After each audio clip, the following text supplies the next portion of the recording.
My other honorable mention is from 1980, Friday the 13th.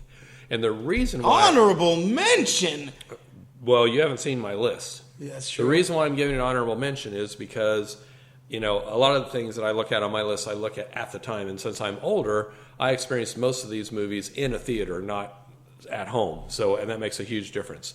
So with Friday the 13th, we kind of take these things for granted now. But when that movie first came out, this is going to be a bit of a spoiler alert. I'll try not to give too much away, but hopefully, if you haven't seen Friday the 13th by now, I don't know if I really even need to give a spoiler warning. But anyway, I'll be gentle. The scene at the very, very end where you're lulled into thinking, oh, it's, the credits are going to roll and the, final girl, even though we weren't really used to calling them that at the time, the final girl survives and, everything is great. And then all of a sudden, that thing that happens.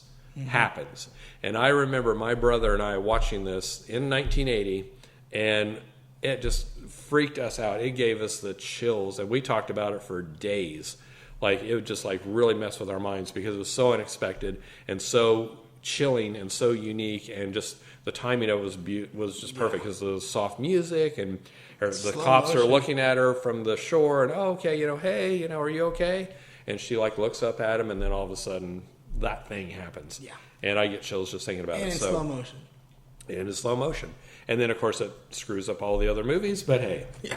And of course it was copied a lot. But in its time, it definitely was good. But it is going to be honorable mention because there's a bunch of really good stuff in here. Mm-hmm. So what's your next honorable mention? My next honorable mention is